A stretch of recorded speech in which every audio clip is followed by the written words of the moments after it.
This is the Mel Gibson that I love. That good old-fashioned, crazy-ass Mel Gibson. That ass-kicking Mel Gibson. Oh, yeah. Angry Mel Gibson. Yeah, that brutal Mel Gibson. Just pissed. You know what? Fuck this nice shit. I'm going to kill everyone. Yeah, so somebody get that man a drink. I mean, did y'all notice that at one point he turned into Burgess Meredith? Come on, God damn it, you motherfucker! I know. Shit.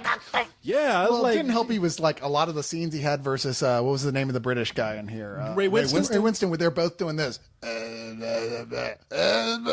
my God, Ray Winston's accent. Okay, Thank you. I wasn't the only one that needed subtitles. Yeah, He was worse than Brad Pitt in Snatch. I couldn't understand a fucking word he said. Are you guys kidding? No, I couldn't understood understand every word he said. It was great.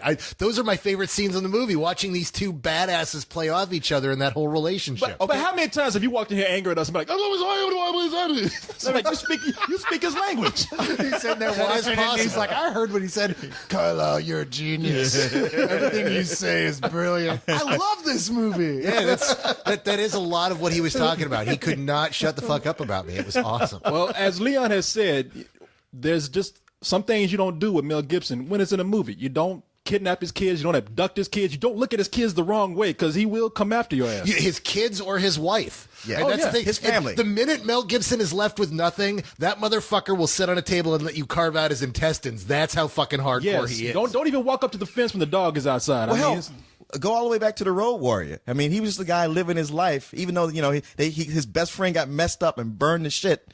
He was like, "Look, I'm just gonna be a family man." But once they killed his family, then that shit was on. That's Mad Max, yeah. And then Road Warrior was like, I don't have a family anymore. Watch how hard ass I can become. Exactly. I think, the lesson here is if you want to get Mel Gibson in your movie, just write a script where his character's entire family is tortured, murdered in front of him. And he'll be there. Kidnap, kidnap his chihuahua. He'll go on a rampage. Where's my fucking dog? God damn it! Give me back my dog.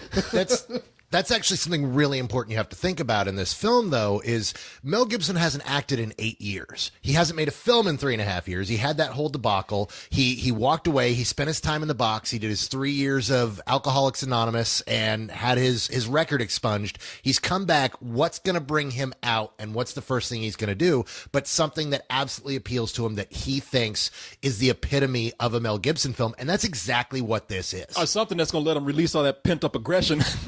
Because, I imagine all these years he's pissed. By the way, I'm sure he has made a film. I'm sure he's on that video of police tape in the car. So. I said 3.5 years. Okay, there you go. Correct. And he doesn't have to do that much penance, clearly, because this was a good script. It's a smart, he's looking at it going, this is not only a thriller that does what Mel Gibson fans look for, but it's also one of those smart thrillers. It's got something to say, it's political, and it's based on something that was a gigantic hit in the 80s. Even directed by the same guy who made it then. Martin Campbell. Yeah, as we mentioned, Zorro, 2 really good James Bond movies, GoldenEye and Casino Royale. Yeah, no, Martin Campbell is a cool director, and he does some cool direction here. And this is a pretty smart script. Mel Gibson is a Boston homicide detective, Craven. It's almost like he can have his own Craven. Yeah. He can have his own 70s show, Craven, because that's all his name is in the movie. I'm sorry, did I spit on you? You were excited. Would you like a rag? Now, keep in mind that is the name of the character from the early 1980s, back when we named cops like that. Yeah. No, that's what they name him. Craven. I just love listening to you say that. And wipe Cyrus down. He'll be all right. Here's another rag. I'm sorry. Give him an umbrella and a snorkel. But he begins an aggressive and murderous investigation of his daughter, which leads to a lot of corporate corruption and a very metrosexual Danny Houston, who seems to be the lead of the whole thing. Danny Houston is usually that way. That's why I was surprised that's the big villain, the scary villain from the Proposition, because everything else he seems very effete. Well, you know what? I forgot that him and Ray Winston were in the Proposition, right? And they are really rugged guys in that movie. And it's hard to pick. Even Ray Winston is softened down a little bit for this movie to the point where, as you mentioned, he's sneaking up on people. He's like a cleaner in this movie. Well, yes. When you say softened down to be a complete and utter scary fucking badass who doesn't need to act like a big motherfucker. That's what's cool about his performance here is he's this very toned down guy that knows if he wants to kill you, you would be dead already. Oh, yeah. I have some words in opposition to that, because while he talked a big game, I mean, you're right. He had all the moves of a guy who's cool and collected in the face of danger, and he can sneak up on you and scary, but he didn't really do nothing. I mean, I'm like, you know what? You can talk all you want. You're just a big fat limey. That's what I'm thinking. Like, if there was ever a moment where I got up and slapped the shit out of him, what would he do? You know what I mean? Would he fight back?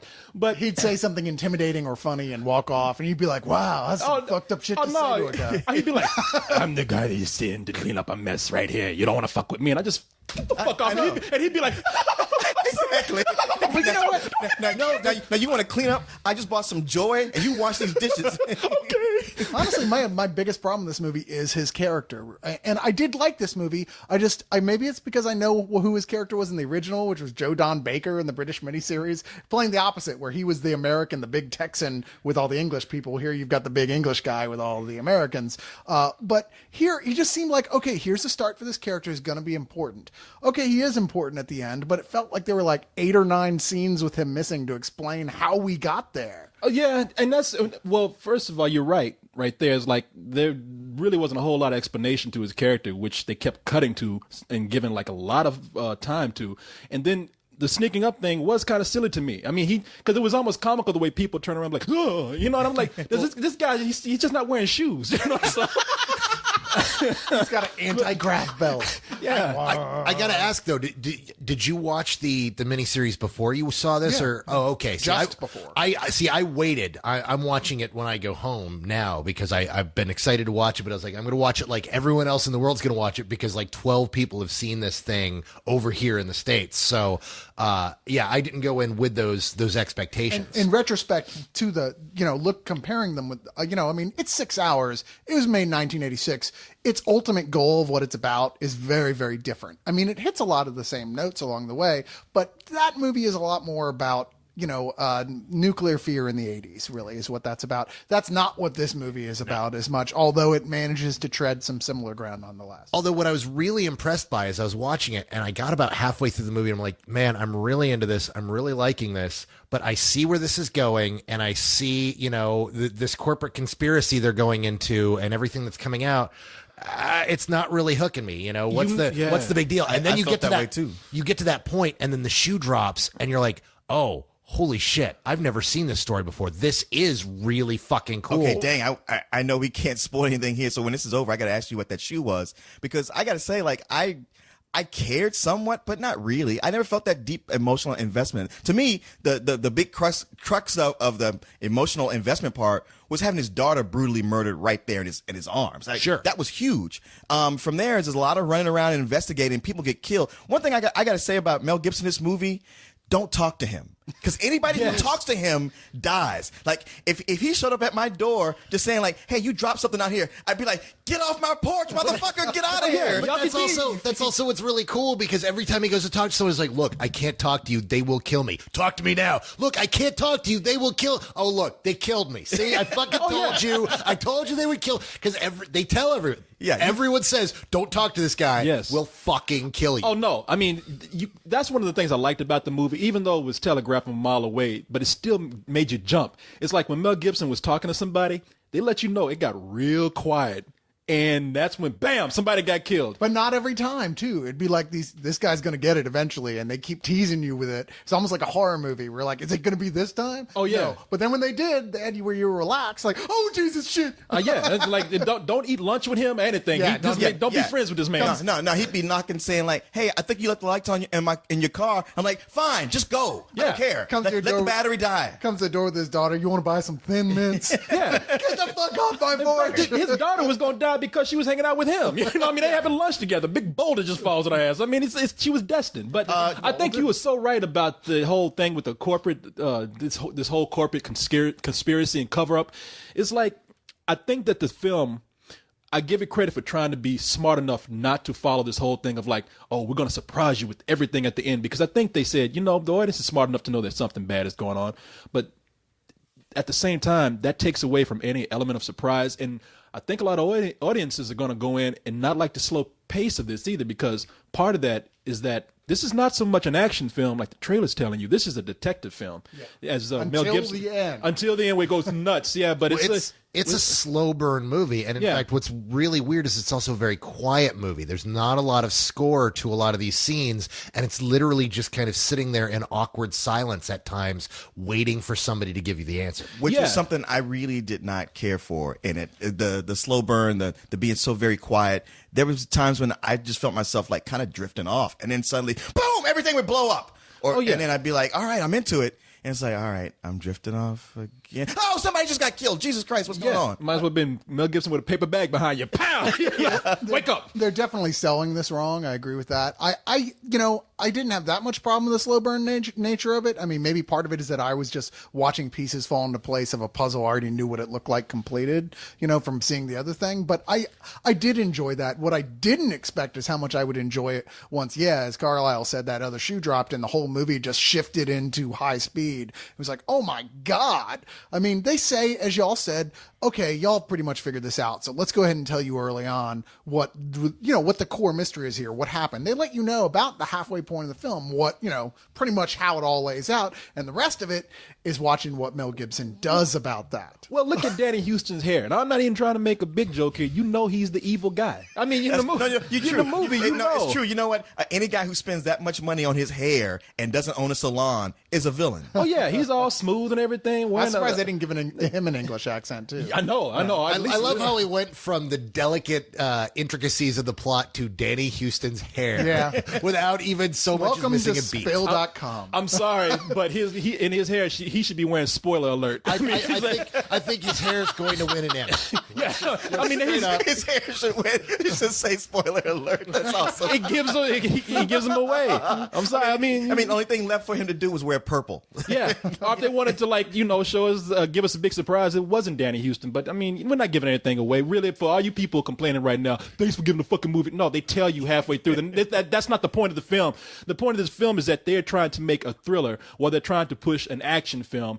And I'm sorry, they're really trying to push this movie like Taken right down to the poster.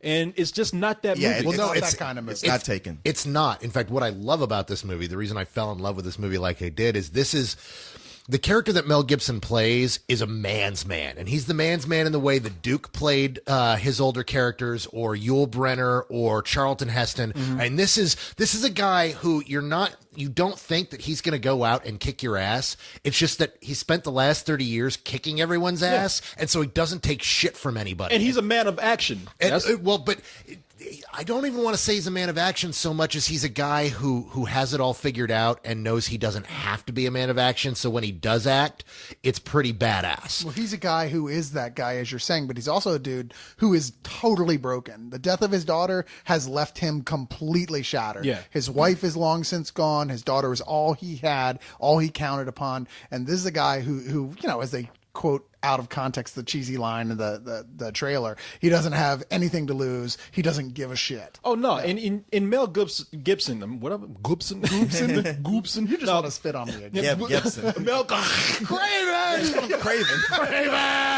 What's his Craven? What's his character? Craven. Oh, like Craven. Yeah. Oh, lady, Craven. But no, Mel Gibson is really good in this movie. I mean, we're making fun of his Boston accent in the trailer, and he pulls it off very well. And he's a guy that brings you can tell that he's hurt and he's angry, and he brings both that into the picture here. And I really like him in the movie. I think he's probably, for me, the strongest thing in this movie, because you just want to watch him just take charge and kick ass and find out what he needs to find out. Well, sure. Well, Carla, you're a Mel Gibson expert. How old is he now? Oh, he's 103. He's in his 50s. See, for a guy in his 50s, he looks rough. Yeah. I mean, he looks like 100 miles of bad road. I mean, he was drinking pretty heavily in those last few years. I know, man. So. He was like People Magazine's sexiest man of the year. Well, when did he develop the V creases? I saw that. Yeah. It looked like he had an antenna or something. Yeah, he's got these weird creases now that I've never seen him on film before, just running straight down his head. Oh, that was from when his horns grew out. But you know what? I guess I just don't like the movie. I mean, I did like it, but not as much as you guys, because there was one thing that bugged me. You don't know how much I liked